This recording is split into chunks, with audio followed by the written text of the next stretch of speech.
Hey everybody, we are the Saturday Morning Spell Kids, and welcome to another episode of Star Progeny. My name is Seth, aka Noctopus, and I am ready for us to get our faces absolutely knocked in by this big by giant this big robot. Quinn, could you? Hi, I'm Jeremy, also known as Balatro. I'll be the GM as usual. And the tension. Oh, it's me. Oh, Yeah. that was it. Yes. Usually you plug your stuff. Oh, my bad. Well, hi, I'm Quinn. I draw. Currently, I'm learning some other stuff. May or may not make content. Probably won't. We all know how I am. That's me. We see a building, a large scientific structure, huge glass ceilings, metal walls, all right next to a very deep crevasse, down below which there are sulfurous, boiling, churning, like acidic pools of water that are sending steam up into the air. And Seasea, in Tsunami, you return, approaching back to the Watchtower Labs. It's been a few days.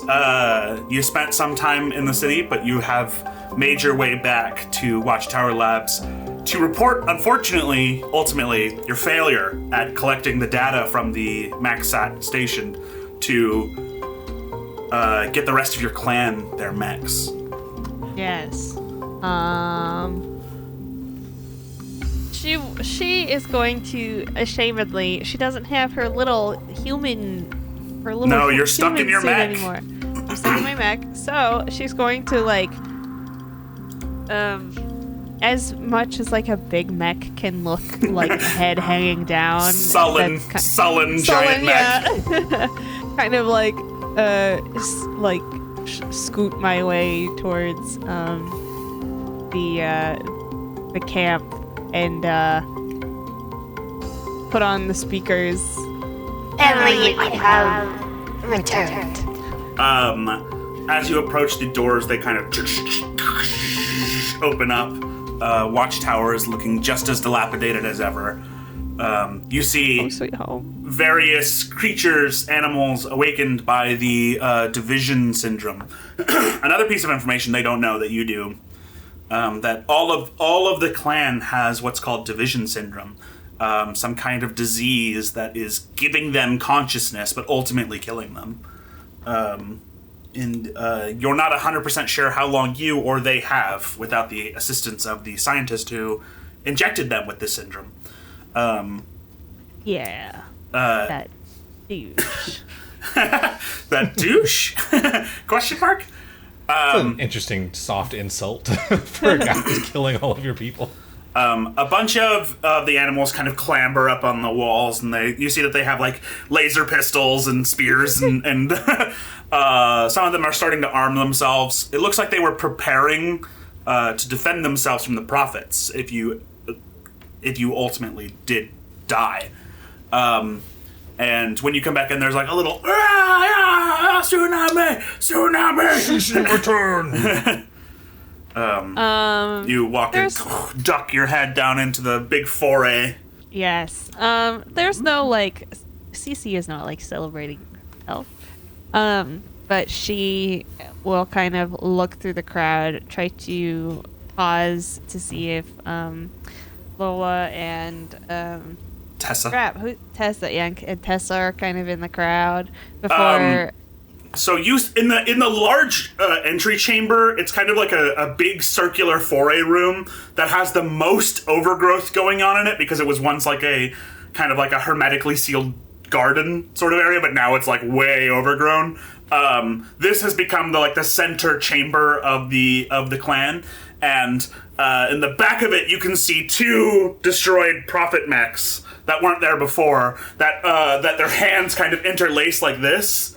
And it has formed sort of like a throne sort of area. Oh, cool. And Lola is sitting there, and you see Tessa kind of on the side.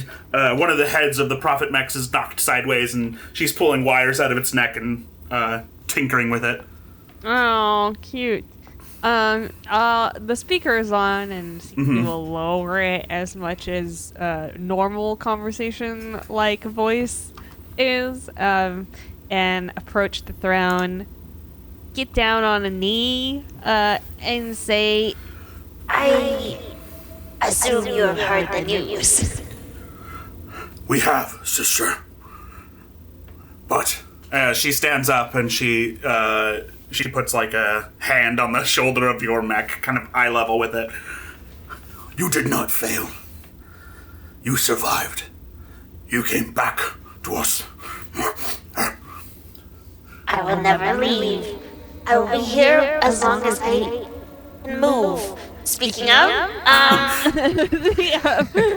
the hatch kind of opens and like water sloshes a little bit, and you lean the mech backwards and open it like this, so that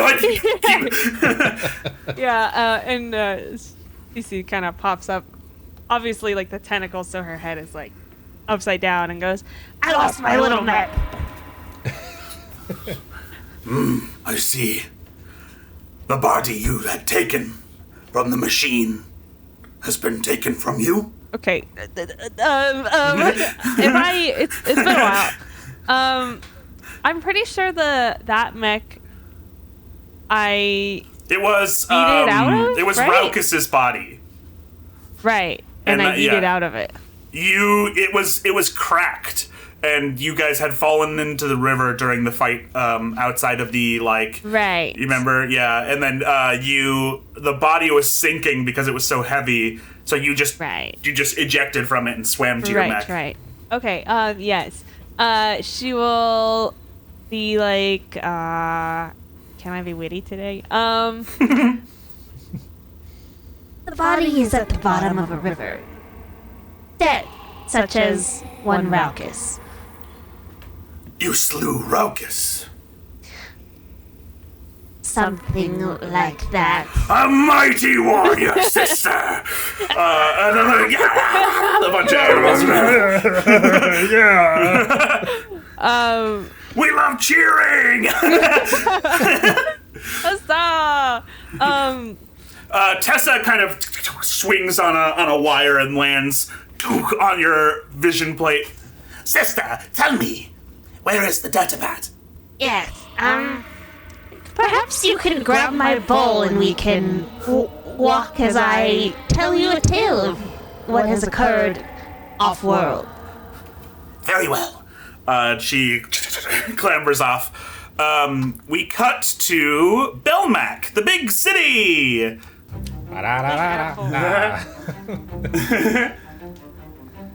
In Belmac, concrete jungle. So Belmac is very much like the Algoric off-world station, but it does not have the shield. So much of the city is constantly being reconstructed because the planet of Oroko is acidic. It has this huge acid storm like Saturn's eye that crosses over the planet over and over again. And when that storm comes over Belmac, it wreaks devastation on this city. Only the most valuable buildings are protected, creating these like smaller shields, like umbrellas over the tops of them. But even then, like much of the city is like in a constant state of repair. Though because it is the refresh season, like the storm had just passed, the city is mostly fine. Like right now, there's tons and tons of every one of the factions. There's Coven here, there's 404 here, there's Algoric here, all totally intermingled. This city is like right in the middle between everyone, and is slowly growing. And as you enter the city, Kit, driving in Ripper 6's Jeep, which is now your Jeep, car. You pull into the city of Belmac. The gates pull open, and you see this. You see the relatively modern-looking city with a big, mechanical machine kind of in the haze of the geyser vents that are on the other side of the city. You can very vaguely make out the silhouette of the massive Mechtan terraforming station. You're driving in. Oh, man. I think at this point, Kit has been very nervously, like, frantically overloading, like, overheating, overclocking the processor, trying to think of, like, what we're going to do. Did Seasea actually tell us that we were fighting? Yeah. I don't remember if... I believe Cece said it at the very end of the last encounter. Because I remember that you mentioned that to Amala, but I don't know if you said that to all of us. I don't remember that. If not, let's assume she did. Yeah. Okay, we'll assume you did. Then my purpose here in Belmac is to just acquire as many little resources as possible. On your drive, it's only a few hours to cross the entire plains, but you did the whole time the obelisk was in sight. You could see it over the horizon, the tall grass of the outer sides of Iroko, kind of hazy below it as you drove, and you saw this gigantic black metal mech that's like this, almost like it's about half the size of the obelisk, but that already makes it like skyscraper tall. This thing is much, much bigger than your mechs. And it has like these plated armors that go down, this big like fu mask with tusks coming up, kind of samurai-like, and it has this humongous cleaver that it holds over its shoulder as it stands before the obelisk.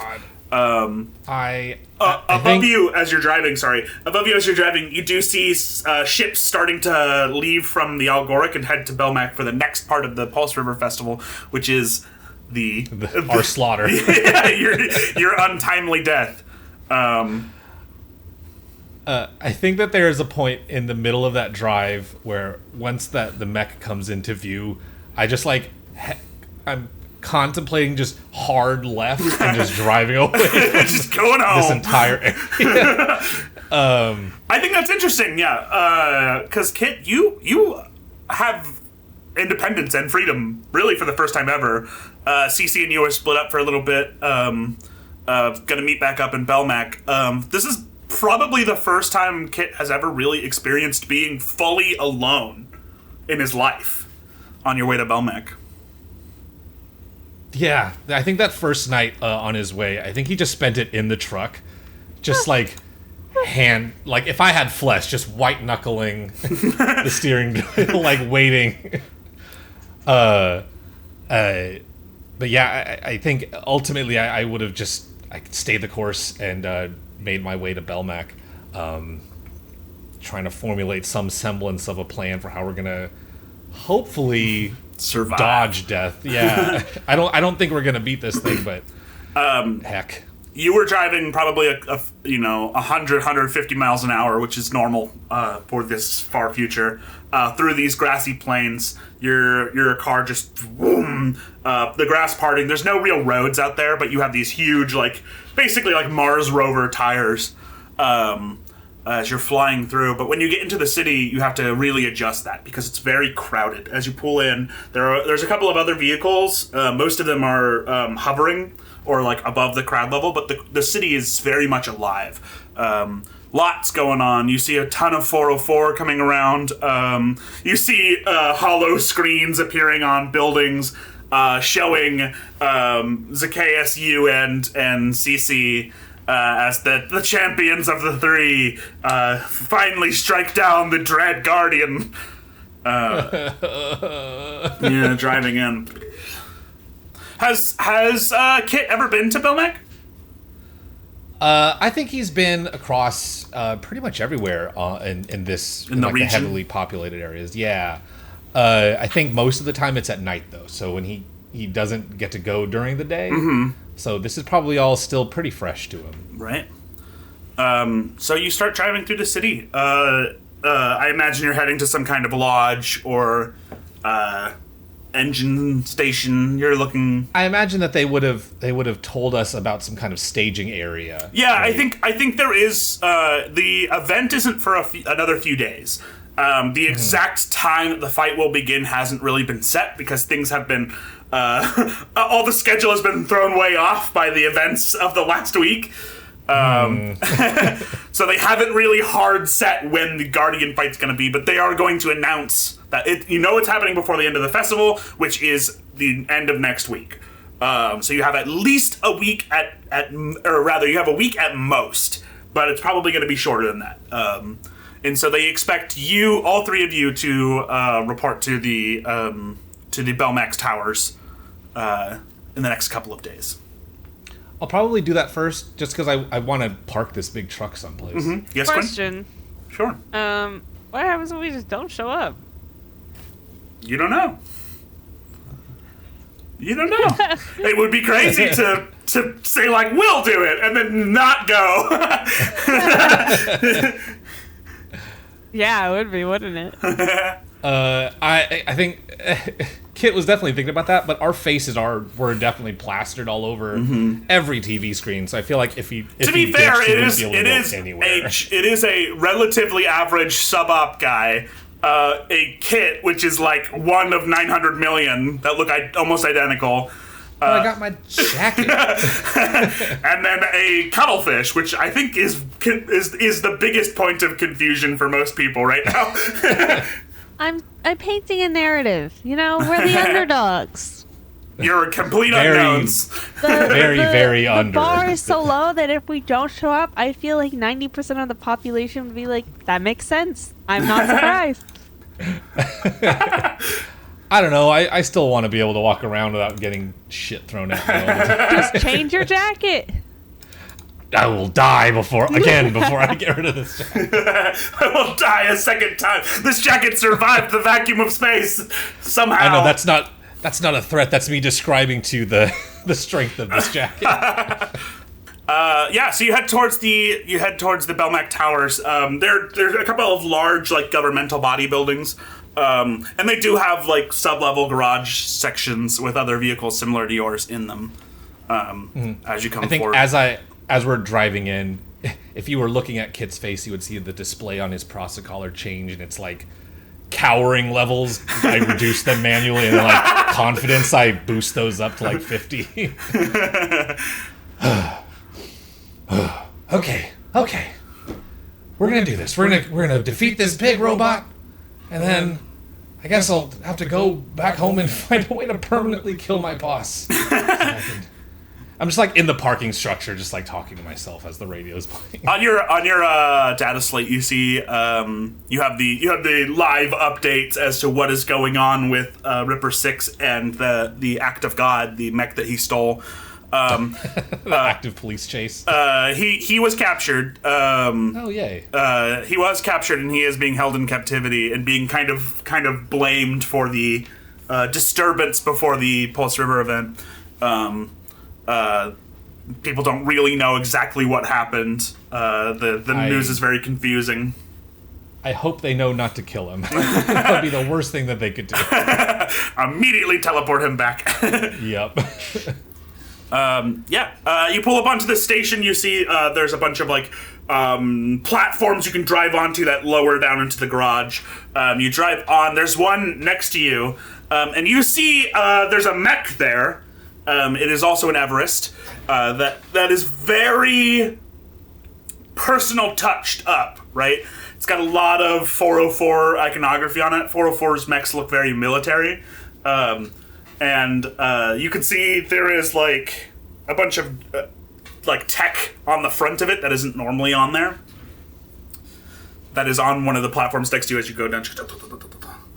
You think this is probably another Lancer or another pilot. So we're both going down like an elevator kind of thing. Into the garage. I'll open comms to him. Hi. Nice rig. I like your setup. Greetings. Thank you. That thing you're pulling on the back of your vehicle, is that your work? Yep. That's Dusk. Interesting. What mech is that? Oh, it's just a standard Everest, but you'll see there on the bottom right calf I put a little sticker. It's a motivational sticker of a kitty. You see the head of the mech turn, and it zooms in, and there's a scanner. Yeah, it's just a little cat hanging on a branch. Just hanging there. Fascinating. Are you here for the fight? You gonna watch? Absolutely. I'm hoping that the 404 representative gets killed before it begins so that we can take over. Oh. Oh, That makes sense. Are you not doing the same thing? That's what many of the LANCER aces are here. Oh, totally, yeah. I can't wait for that dumb idiot to bite the dust so that we can all go in and... Just one of us, probably. Who's we? Who are you talking about when you say we? as you say that, the lift comes down into the open garage below, and you see that there's a ton of mechs in here, of various aces who are gunning for the spot that Ripper 6 and you were going for, and many of them are 404. In my head, like, man, no one tells me anything. So you're a 404, right? I am, yes. What do you have did you assign yourself a name yet, or are you still just kind of going by your When your designation? He steps off the mech as it lands. The doors open and he steps out. Let's see if this works. And a robot steps out and you see like a trail of data kind of spilling off of him. Your oculars can't keep track of him, and it kind of like digitizes him so that he doesn't really stick in one place. I am Bios. Oh, that's a neat name. It's great to meet you, Bios. And you are? So he would know my real name. He would know the name of the person that the 404, right? Probably, yeah. I think Kit. Probably. I think Kit is up there on the screen. Oh man. My name? Confidence Me? meter. My name? Confidence meter going down. My name is Thickums. Oh.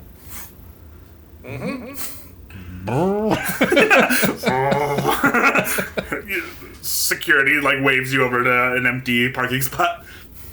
Yeah, you don't have to remember that name. It's okay. Look forward to seeing you out there. He stands there as his mech walks behind him, and he just kind of watches you as you drive over, staring at you as you leave.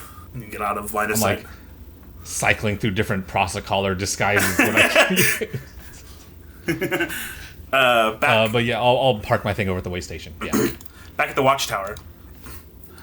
You and Tessa are in her tech den that she has acquired. It is the landing hangar of the Watchtower Labs, the original landing hangar, and it's just full of disassembled machines and mechs and all the tech from the building, like everything the rest of the clan didn't really understand. She basically brought in here and has been pulling apart and learning, and it seems like she's been learning very, very quickly.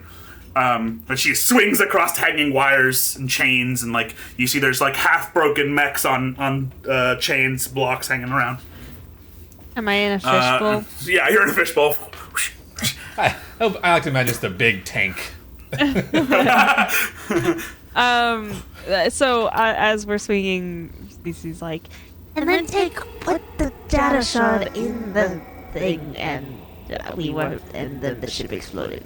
There was a scientist within the bubble city, the city with the big bubble around it, and... Yes, I'm aware. and I've discovered that what we have is a disease that affects the humans in a different way than us. It gives us consciousness, but our lives are perhaps cut short. Troubling. She comes down and sets your bowl like on top of like a broken robot. It's like If only I had my data pad. But what do you know of Terry Jones? The scientist who was here when we escaped when you freed us. Yes, I know he lives in the corner around the sulfur wastes, as he sometimes comes over here and begs for food, but I wonder if perhaps maybe he hides the key to something with our existence. And you say that this Dr. Algernon, he and Terry Jones are the ones who will be able to crack the code of this division syndrome? Perhaps you as well, Tess. We perhaps need to be a little more open as covered interacting with others that aren't our own. In our short time as a coven, interacting with outsiders has been ultimately quite bad. I understand. However, the only people that we have interacted with are the prophets. I suppose that is true. And she pulls out a huge hand cannon that's human sized, and she's like a little kombucha monkey like this big. He's like, so we kidnap this Terry Jones and force him to heal us. Or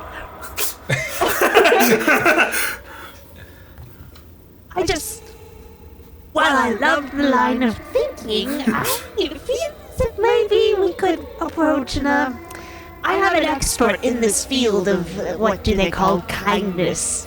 He is a robot. His name is Kit. He is my partner to be taking down this large construct that Yes, guards I the have obelisk. seen on the Algoric subnets that there is some kind of fight to take place, that you are to be a great warrior for the Coven. I will be representing us, yes. And I will bring us great fame and fortune. Great fame! We don't have a lot of these bullets left, but a worthy cause. It is still most important, though, sister, that we acquire the data needed to give the rest of our clan licenses. But if I win against this obelisk guardian, perhaps we can aim higher than just simple mechs for all of us. Perhaps we can aim for technology that the Bubble City has, that we cannot even acquire. Simple mechs will not do for a civilization as complex as ours. I suppose even more powerful weapons would be useful. Though it does seem like what is most important now is figuring out this division syndrome issue. It won't do to be powerful if we are dead in just a few years. Let me give my expert in kindness a call. I'm calling Kit. I think this call happened while I'm still traveling over there. So you hear like the bumpiness of the road. And I'm like, oh my god. Hello. Are you Florence and the crying? Machine on the radio. My comfort band. Kit, I must ask you a question. In a field that only you are an expert of, to my knowledge. Oh, hi, CC. Alright, hold on. Yeah, what's going on? How would you convince a meat suit to help us without guns? Oh. I'm sorry, what? What the fuck are you talking about? That's a scientist we wish to acquire, but I think that if we were to, point guns at him, he would be less cooperative than if we were to use one of your strange methods. Oh, okay, I think I get it. Well, first I would not bring guns with me. What? Or if you have to bring them, I know, it's an insane thing, right? Spears and knives it is, sister. No, maybe, have you tried, like, making him a cake? A cake is Instead of a knife or a gun. Am I on speakerphone? No. Yes, hello, this is Tessa. Oh. You are the expert on kindness I have been told about. I mean, I don't know, I've got some subroutines. Tell me, But, kindness expert, how does one cudgel one with a cake? Oh, see, that's, I think the thing is, you don't want to cudgel. I think if you want someone to help you of their own volition, then you don't want to hurt them. At all, even a little bit. Strange. Not even to assert dominance? No, see, that's the thing about being kind and friendship. It's not about dominance. She covers up About the friendship. She like covers up the phone. She's Are you sure this person is an expert, sister? I believe so. He's gotten us out of a lot of tricky situations with just his words. His methods seem questionable. I understand, but you must trust. He has somehow gotten us out of, again, somehow, a lot of tricky situations. I cannot stress how strange it is. He sounds like he's very small and easy to kill. You hear all Yes. of this, by the way. Yeah. I'm being polite. He did die. I see. Yeah, I died super bad. What? Oh, Your data pad is leaking, sister. Carry on. Oh, yes. Yeah, you gotta cover the microphone if you don't want me to hear. Not the screen. What am I think it's this button, and then she turns on FaceTime. Oh, hi. Oh my god, so cute. You can't say that. Anyway, Oh, sorry. Anyway, yeah, so here's the thing. If you don't want him to be scared of you and terrified and maybe try to run away, I think maybe being nice to him might be helpful. Like I said, maybe bring some food, like a quiche or something. A quiche. Yeah, and don't use the gun. If you have to bring the guns, leave them outside, out of wherever he lives. I see. Jeffrey makes a very good quiche. Is there some way we can lure him out of his hiding place? Kindness good idea. expert. Perhaps a cage to trap him. Or about a a big blaze- gun. Okay, you gotta. Okay, for this to happen, you gotta drop the gun part of all of your plans. Maybe like, could you meet him at a? Is there a restaurant out? Maybe like Blandy's or something. Blandies. Very well. Meet him at a place where both of you would have just as much safety as each other. Where he doesn't have to feel like he's gonna die, and you don't have to feel like you're being threatened. I see. Interesting. Interesting. Yes, my exact thoughts, sister. Okay, thank you, Kit. And then I hang up. Okay, well, did you? Okay. I am not sure about this tiny, very killable robot's ideas, but luring him out of his den would be useful. We have been towards Terry Jones's laboratory before, and it is very well defended by machine turrets. Yes.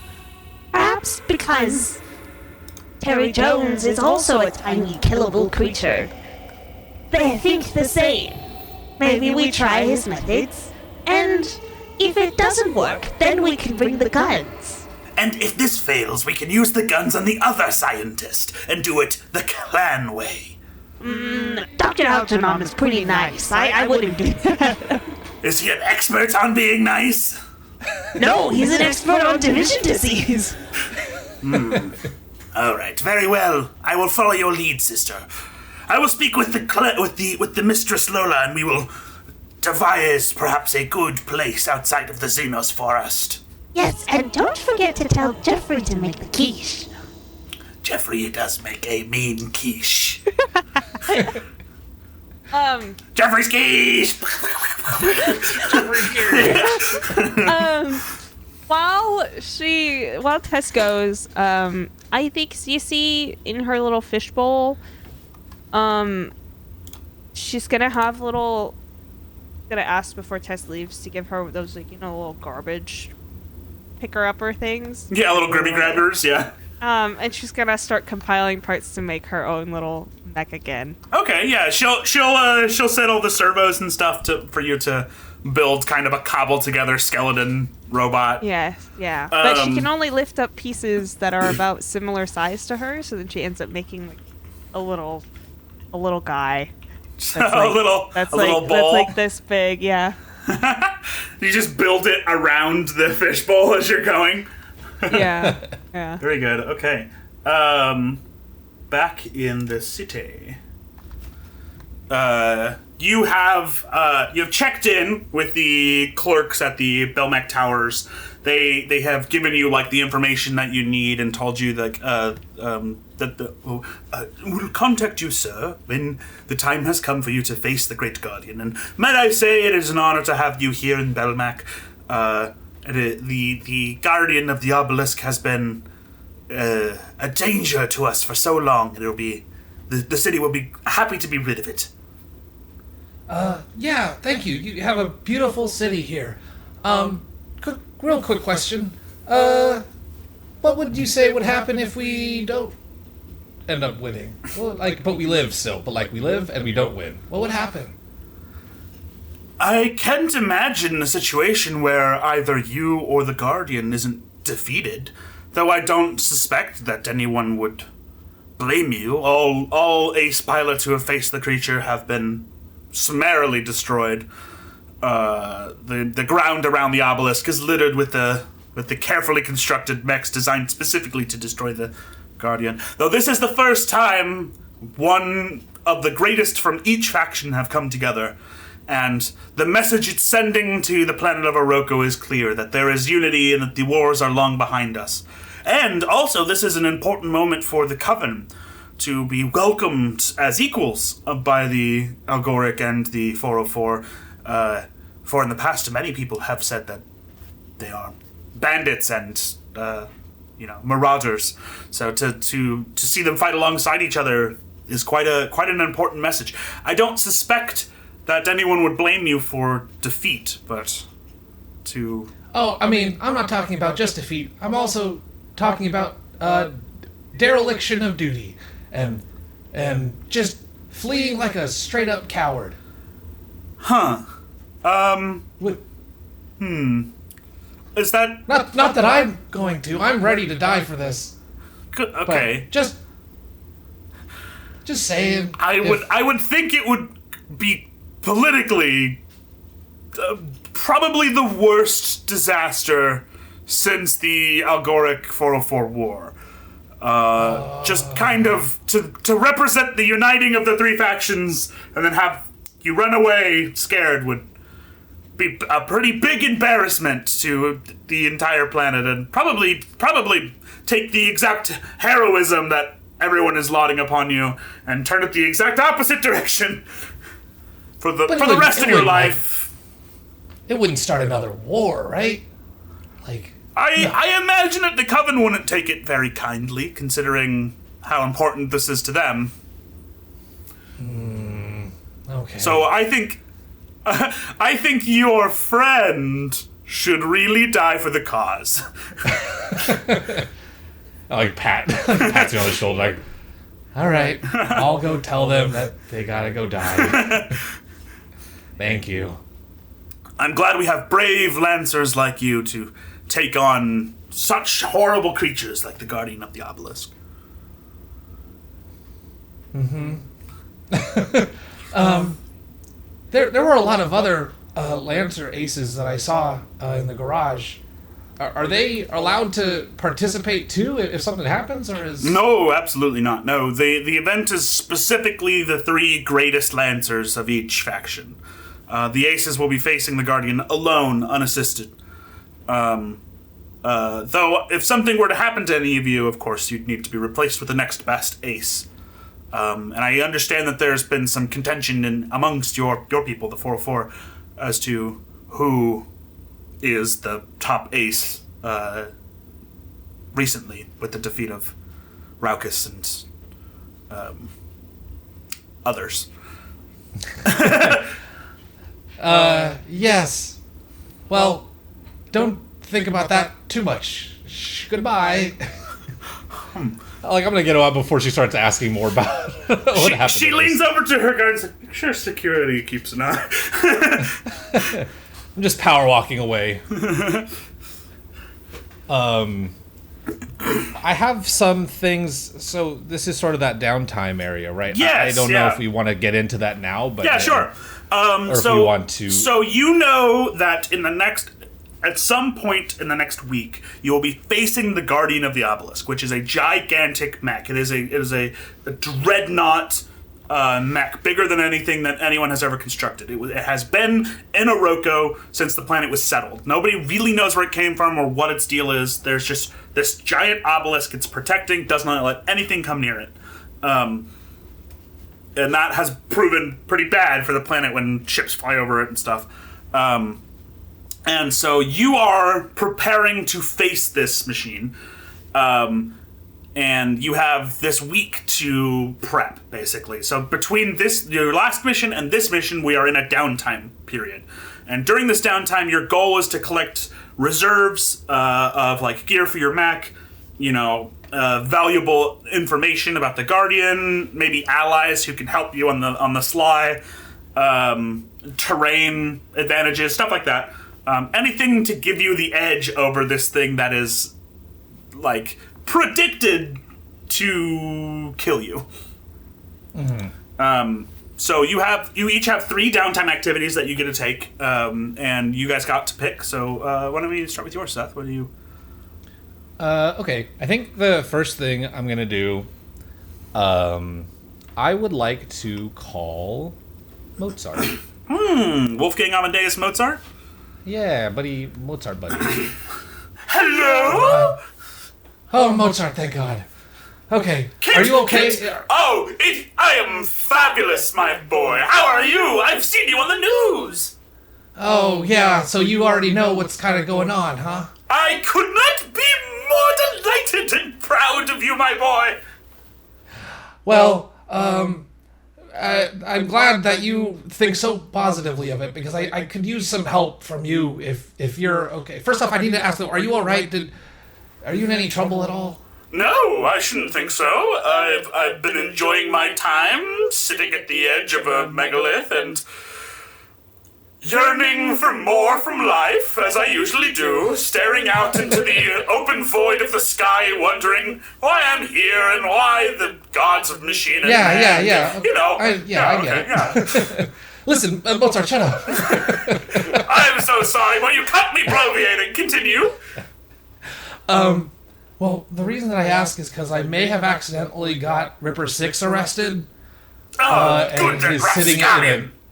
Yeah, and I just hope he wasn't, like, trying to, take that out of revenge or something on you, or I should think burn not. down my place. He hasn't been at the megalith in some time. I should think that maybe he has been dispatched, the fiend. Good. Well, no, if he gets dispatched, that means he's going to go straight back to the megalith. Oh, So I hope yes, I hope hadn't they thought keep about him that. alive. Do you think that he would take his vengeance upon me on your behalf?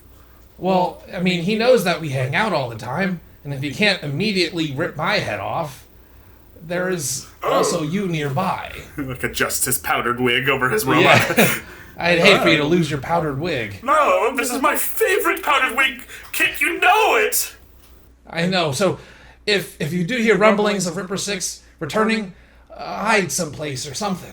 Just don't be around my spot, But the problem is, Kit, I run on such low power, and my legs are small and frail and not very It's good weird for... that we designed you with tiny legs. Well, it's because my legs got blown off in the war, Kit. Don't you remember?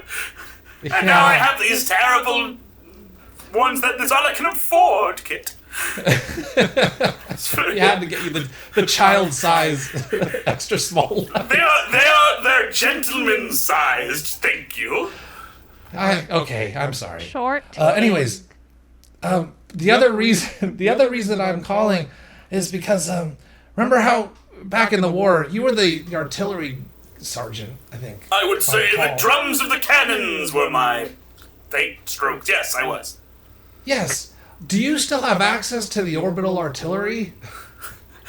Well, let me check. I haven't tried to sign in recently. Let me log into my. Hang on. Oh, gotta update my way. password. Oh, jeez. Oh, I forgot. Oh, no. That's my password. Hang on. Let me check my hint. Greatest composers of the 15th to 18th centuries. Whichever century. Do you have any ideas, Kit? What it could be? Have you tried Beethoven? He hangs up. I call him back. I'm sorry. It was a joke. Wolfgang Amadeus Mozart. 1. I'm in! Yes! It does seem like I still have access to the 404's orbital artillery payloads! How could I have forgotten? That's so great.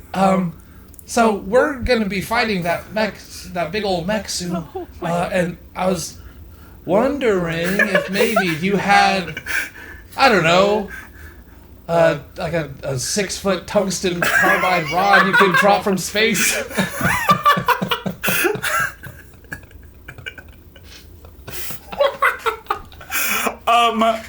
What is the downtime action you're using? I'm doing get connected. Get connected. They didn't really specify what I could ask him for. So I'm like, hey, you're... Okay. I believe, yes, here it is. The ability to call in artillery or orbital bombardment once during mech combat. Full action range 30 within line of sight. Blast 2. Wow, there it is. Oh, it's like a real... Okay, Yeah. cool. Hell yeah. Bombardment is one of the resources you can get. Kit, it might run up some red flags if I'm caught doing this. Is there maybe, I don't know, somewhere else I could be besides the megalith? If you want, I could come pick you up and we can hang out in Belmac. I can show you the sights. Oh, but I will need some kind of terminal to access the 404 network. Something that accesses the deep underground channels. The deep underground channels. Yes, I would be delighted to come, especially considering if Ripper 6 comes back here, we will most certainly immediately rip my head off. Yeah, that's the thing that I'm worried about. And I have wondered so long. Hands on the window. What the... I'm not seeing any of this. That big wide world out there, kids. Let me describe it to you. I have my hand on the window, and I'm looking out at that big wide world out there, kid. And I'm wondering, what's in it for Wolfgang Amadeus Mozart? What could I do for this Orogo and the beautiful art of the humans out there and their flesh bodies? Well, if you help, the Pulse River Music Festival's still going on, and you've never seen it. Do you think that someone such as I, Kit, could ever go to the... I'm making a face that's like, wistfully. Could ever go to the Pulse River Music... Hang on, let me just turn on FaceTime. Oh, yeah. Pulse River Music Festival? I see now. It does help the visuals. Well, I bet you I could get a comp ticket. Okay, cool. Yeah. You can get orbital bombardment from the tactician. What is Wolfgang Amadeus Mozart, who still has access to the network of the 404. Though he will need a 404 data terminal, which there are in Belmac, but they're going to be in secured sections of the city, buildings that are owned by the 404 security centers. I was going to say, is there maybe an embassy or something that we could... There's definitely an embassy, but I think that would be the highest security of these kinds of terminals. That library would for sure get you in, but if they're going to be able to track where the order was sent from, and if it's from the embassy, that's going to, again, politically, going to look pretty bad. I wonder if there's a way we can sort of dupe a signature or something. Yeah, you'll need a hacker. IP, VPN. Yeah, NordVPN, Surfshark, Squarespace. Money, please. Squarespace isn't really a VPN. MeUndies. Purple mattress. Okay. We'll figure out a way to get you into the 404 servers without raising any alarms. I'll come by and pick you up in a day or so. All right, my boy. I'll begin packing right away. I'm done packing, Kit. Okay. I only really... Well, yeah, we can bring probably as much as you want. I got a big old truck now. Oh, very nice. I'm learning I'm a truck guy. Oh, wonderful. I don't know what that means. Is that a human expression? Yeah, it's someone who wants to have a really big truck even though they don't carry cargo around or do anything with it. Aren't they such magnificent artisans, those humans? Pretty crazy. Okay, just get ready and keep a low profile, okay? I shall keep as low a profile as I usually do. Okay, I love you. Goodbye. Okay, 10 times more than that, anyways. Back in Watchtower Labs, you have successfully built a small bombus drone that has a shield that can come up that houses the ball. It's going to definitely need some more tinkering from maybe a little bit more engineer-y minded engineers. Yes. But Yep. but you have 4 spider-like legs that you can scutter about on, and then it has the ball on the top and some antennas so you can connect to systems. Yes. Beautiful. But it is definitely in need of some upgrades. What are your downtime activities while you're in Watchtower Labs? So, one thing that I would love to do is I would love to scrounge or barter and actually upgrade my little scrounge guy or barter. while I'm here anyway. So like I'm gonna like dig through Tess's stuff. So sorry, Tess. And like see all the stuff that I probably saw on the battlefield that I'm like, oh, I know what this is now. You know what I mean? Yeah, I think there was many pieces of tech that like the clan doesn't really understand, but now that you've spent some time away, that you can recognize, like, oh, that's one of the Algoric Nelsons that I saw. You know, one of the ones that I strapped their engine to my back. Oh, by the way, that's completely fried now. The engine, when you blew through the wall, you still have the Nelson engine attached to Tsunami, but it is like, when you blew through the wall, it damaged it, and the time that you had it there, it has continued to break down and now is ostensibly useless. It's a nice piece of big tech, but not currently functional. Right. Okay. And then Which means you do need to take that off of your CompCon. Yeah. Scrounge and barter. So is there a list of things that I can get? Yeah.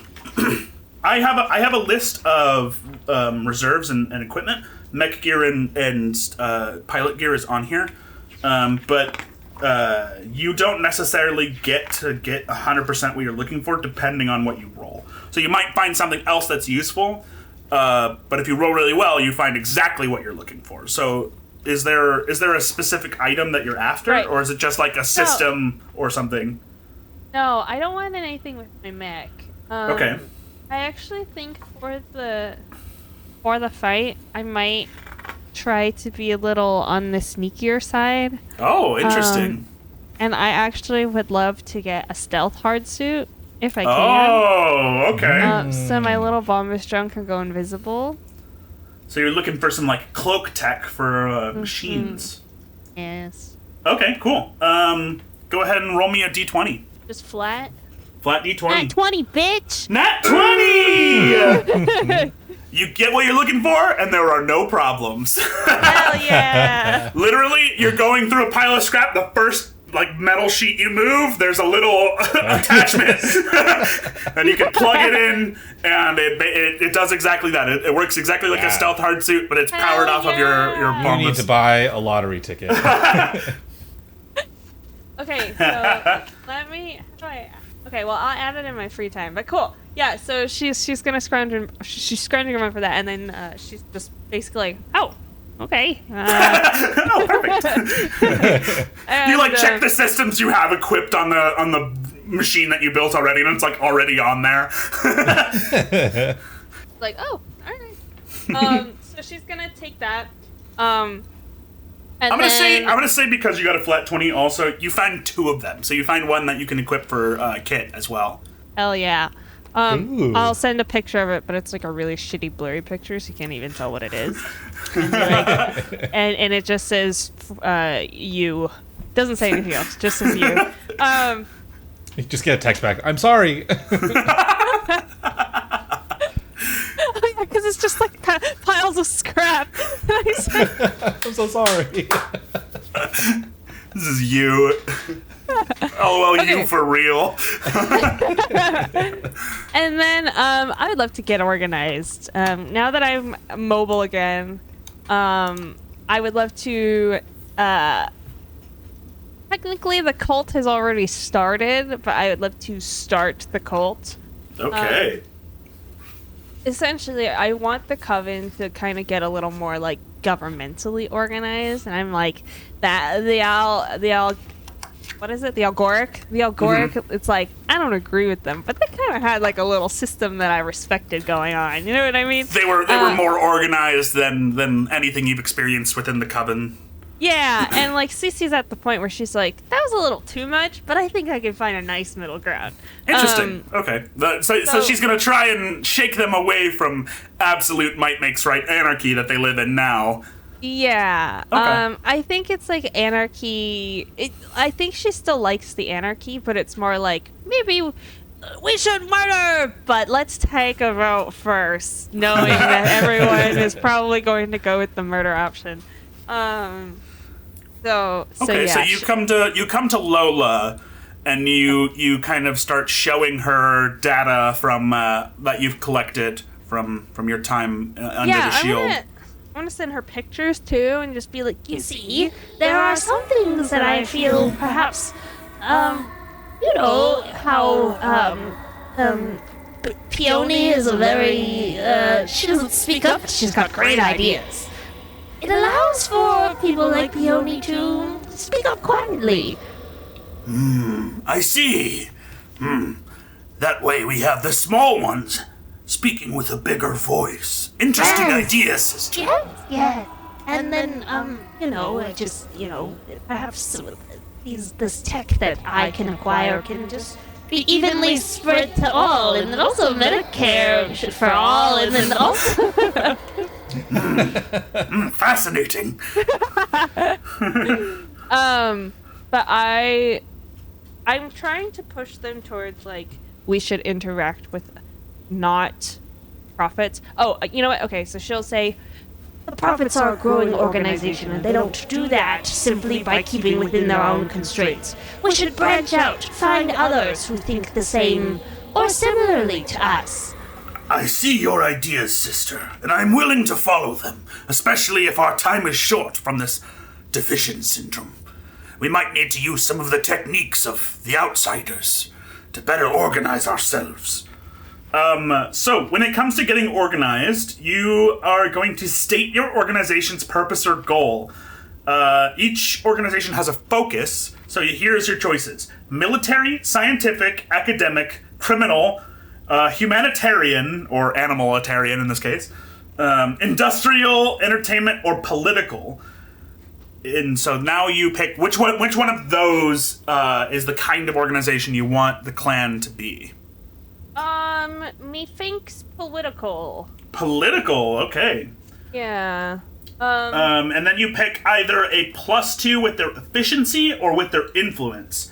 So efficiency is used when performing activities related to their focus, which in this case would be political. And influence is used when trying to sway public opinion about them or gain assets and reserves. Yeah, I think I'm gonna go influence. My goal, my end goal, is for my part of the coven to become so much more popular than Granny's portion of the coven. Oh, interesting. That you want to shift power to... Oh, Yes. interesting. And like maybe in that regard, while people, because like currently people kind of fear the coven, Yeah. right? I want people to fear us. Don't get me wrong, but I also want them to be like, we're scared of kind of like the mafia, you know, where they're like, oh, you know, the Dawn's gonna fucking kill you if you mess with them, but they're pretty important for the economy. Gotcha. Okay, interesting. All right, so just so you know, from now on, every time you do a downtime, so between every mission, you're going to roll to increase the faction. So we got to make sure we remember that. And anytime you would interact with the clan to get resources or to get influence, to use their influence, you add a +2 to your roll. And that goes up the stronger the clan is, up to, I think, a +10. Okay.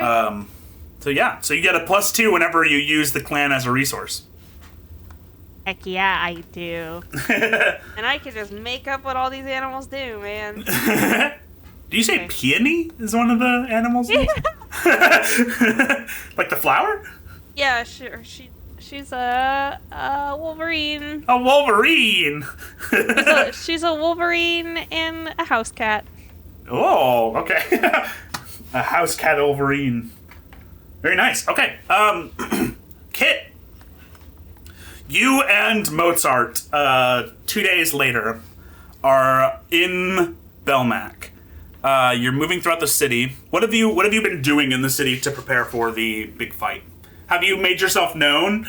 I think as the time has gone on, more and more ace pilots have been showing up. People that you don't really recognize have been turning up and are either interested in seeing the fight or maybe trying to shoehorn their way into replacing the pilot who is up at the top. People really want to take part in this fight, even though you guys know that it is almost assured destruction. Yeah. I mean, that's slightly less so for the 404. I imagine some of them were just thrill seekers. There's a ton of 404, yeah. There's way more 404. Because they'll just go back once they die. I think I wanted to immediately get to preparing more, but Mozart's like, show me the city, kid. Like, I want to wine and dine me, kid. I won't help you until you show me at least 50% of all the activities I have here. So I've been like taking him to like art museums and just like very impatiently like taking him to like underground cafes and like speakeasies that they got into. Oh, kids, ooh, how salacious. Anyways, are you ready to like Go to the next location? Yes, of course I am, kid. No, okay. There's so much human culture to offer here in the beautiful city of Pelmac. Okay, well, do you mind if we maybe take one quick detour before we go to the 30th cafe? Oh, how I love... You know what they say, the 30th cafe is always the best one. Yes, please, kid, but do make it quick. Okay, and I'll... we need to make sure we stay focused on our objectives. I go to... the objectives. That's right, the objectives. Mozart, oh my gosh. Well, please, I would like to take... Amadeus Mozart. Wolfgang Amadeus Mozart. I'm taking him to a requisitions depot kind of thing. Okay, right. you head over An armory. You head towards the armory, and when you get there, it is like a Lancer armory. So it's like not Lancer. It's like a pilot armory. So it's got like gear for mechs and systems and stuff like that. And they have a printer here and such. But it is cleaned out. There is not a weapon to be seen. You see that the printer in the back is working, but there's like a line of pilots out the door who are like waiting for their turn to have their mech printed. It seems like most of the people who came here just left their mech behind and are printing a new one here, which is not too uncommon. So like, there are a lot of pilots very interested in seeing this Guardian in action. So the armory when you get there with Mozart is like, there's like just like two like 10mm pistols that are on like flash sale. No one wants them. I'll go to the guy at the counter. Hi, excuse me. You're like shouldering between a bunch of other Lancers trying to get his attention like a noisy bar. Excuse me. Yeah, yep. Hi. Are you printing parts for Lancers, for mechs? Yes, we have systems and mechs, but you're gonna need to take a number and get in line. What's the wait time right now? By the time you get to the front, it will, I don't know, 6-7 hours? Oh, okay. 6-7 hours, that's fine. It's not like it's gonna be a week. Okay. Shoot, he's not gonna want to wait, though. Is there any way we could... Kit, look at this! A 10mm pistol! Oh, yeah, you want it? I'll buy it for you. Oh, I should think. I have no holster to put it on my little tiny legs. Oh, yeah, you can turn it upside down and use the... Now that is thinking! Oh, yeah. Hey, is there any way I could maybe, I don't know, bribe you? Is there any way I could maybe bribe you? Break the rules. Is there a skill which you would like to attempt to roll here? Can I data phase into it? Become him briefly? He's not a robot. He's a guy. I mean, I'll just try a persuasion or whatever that was. I don't have the actual Sure. skill. So that's going to be a 10 or better is a success. 10 or better. I need my good die. My 10 or better rolling dice. The dice that always rolls 10 or better. Yes. Hey, yeah, 10 or better. It's a 14. I would roll a natural 20. I wish I could, but you did that, so it's on cooldown. Listen, hey, come here, come over here. Yeah. He takes your money. I can't. But I also heard a rumor. You didn't hear this from me. That over in Old Town, over by the geysers, there's a ship that went down, smashed into the sides of one of the geysers, hanging off into the pits there. That might have a little, maybe gray market, let's say. A little section of Coven. They call it Hull Hangar, and they probably have some goods there, maybe even some printers. So I think that might be your best bet. That is the best. That's the best. And you know what? I'm also gonna take these 2 talent 10 millimeters for your trouble. Beautiful. Here you go. Wolfgang Amadeus Mozart. You can dual wield. I'm not. I'm not. They make a fun noise when you pull these little triggers. Yep, and that's all they do. And like, I look at him like, never, do not sell that man any ammunition. All right, Wolfgang, let's go. Okay. Click, click, click, click. La la la la la la la. People watch. Robots singing and shooting down the street. You head down the street, making your way towards Old Town. As you pass through Belmac, towards Old Town, you can see, and this is kind of from our world building episode, but one of the things about this area of Iroko is that it has a huge ocean that is made of sulfur. So it's like a poisonous, acidic ocean that's like the same pH level of like battery acid. Very, very dangerous. Huge plumes of smoke come up off of it. Beautiful. And below it, right at the edge, leading up to Belmac, there is this series of geysers, sulfur geysers, that have been shooting up from below through the Xenos Forest, kind of the area where Terry's hideout is.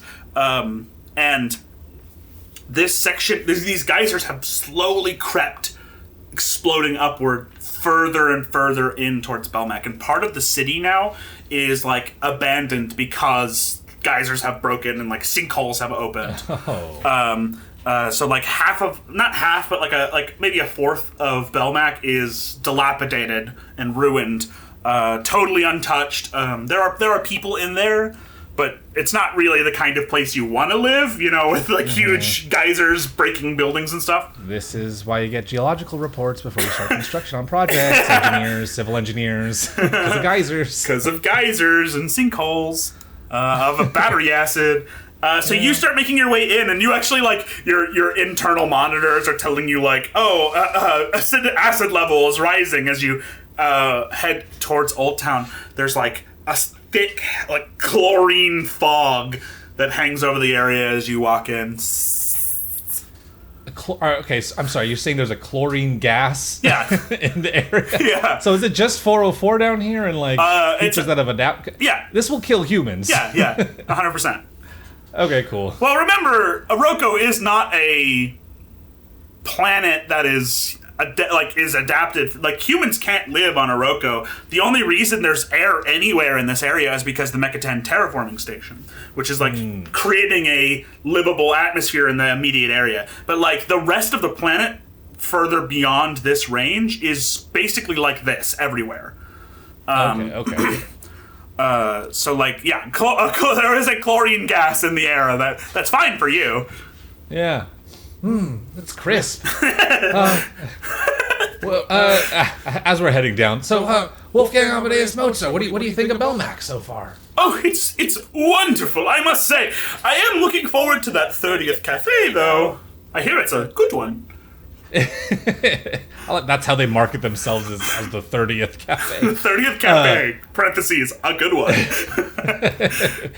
We'll get there in just a moment. I just want to get some gear really quick before we head. My boy, where are we?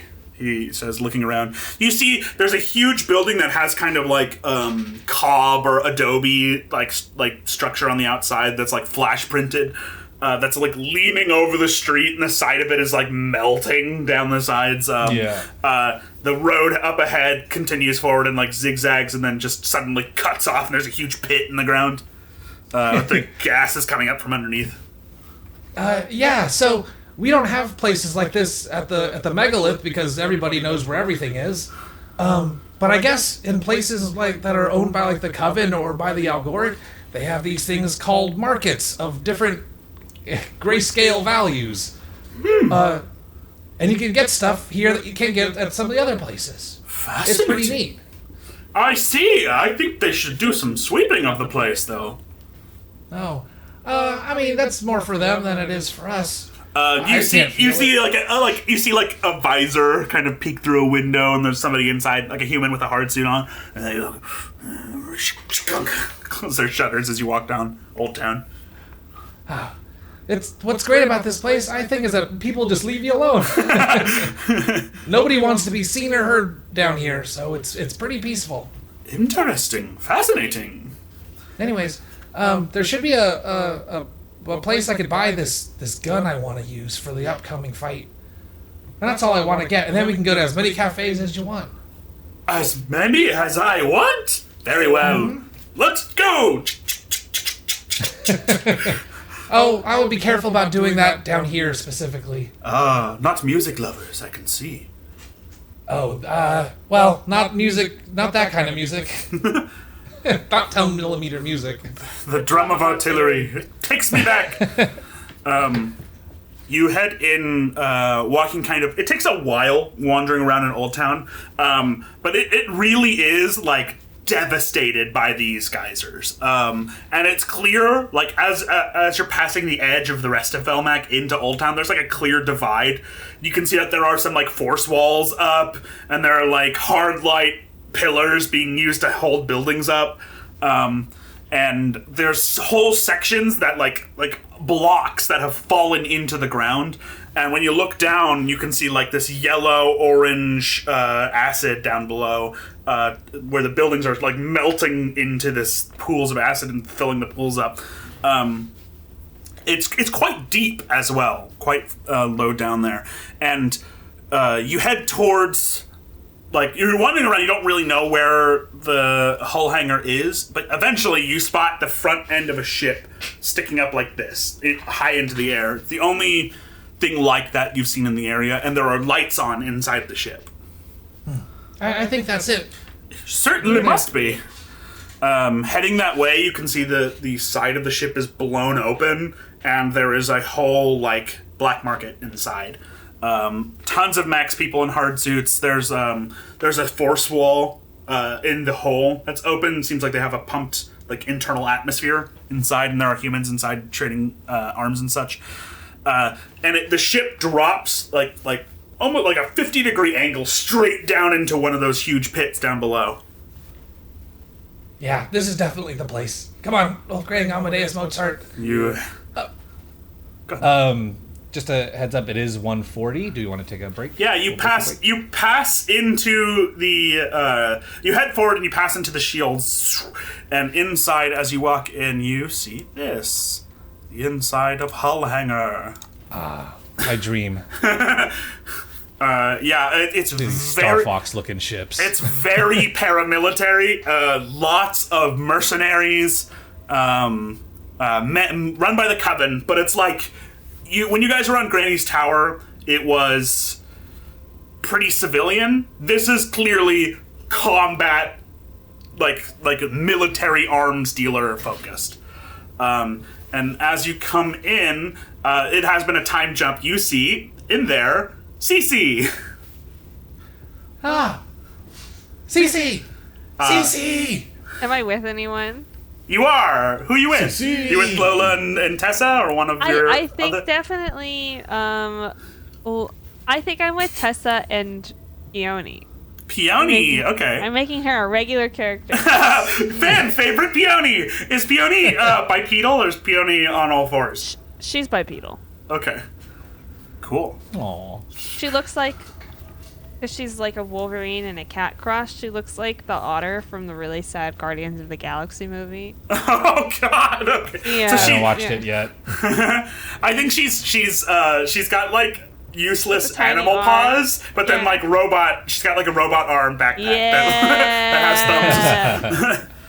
Yeah. She's wearing a rebreather, and Tessa has like a fishbowl helmet on. Yeah. And I'm just in my little drone. I would you recognize me? Because I have a new tiny little Oh mech. yeah, I guess I wouldn't notice. I think you are closing a deal on like a heavy blaster for for Tessa. That the person is like, I cannot sell you this. If you pull the trigger on this thing, you will fly 50 feet the other direction. You need to get a gravity augment to push back at equal time when you pull the trigger. And Tessa's like, I don't need such a thing. I will be my strength will hold me in place. And then in the background, you see a man in like a tail coat with a powdered wig over a robot head. And like skinny little robot legs, and he's holding one in his one 10mm in his armpit, and then the other one in his hand, and he's like, I don't know where else to put it, Kit. If I don't have a holster, if I just stick it, I don't know. I don't want to put it in my like on my neck like this. I can hold on to it for you if you want. All right. But yeah, you hear Kit as you're sitting at the booth. I feel like this deal with Tessa has gone on for quite a while. Yeah, Seasea will be like, I will be back. The kindness expert is here. I must go say my dues. and I'll turn around. Before she turns around, she hops up on her little. She hops up on the table, and the little robot eye like squints as it looks at the dealer and goes, You underestimate us creatures of the sulfur wastes. Are and you then up? she just hops down and just walks away. You head over and you meet up with Kit. Yeah, so she kind of like crawls her way towards him. And she goes, Robot! Mr. Kit. I didn't know there were so many ambulatory cuttlefish in Oroko. Hello, how are you? You don't recognize me. Should I? We are creatures of war together, bound by blood. And Seasea! All right, that's what we'll end. Hey, thanks for watching. If you like this video, we would really appreciate it if you'd like, subscribe, or leave a comment. It really goes a long way to helping us grow this channel, if for no other reason besides the fact that it makes us feel good. See you next time.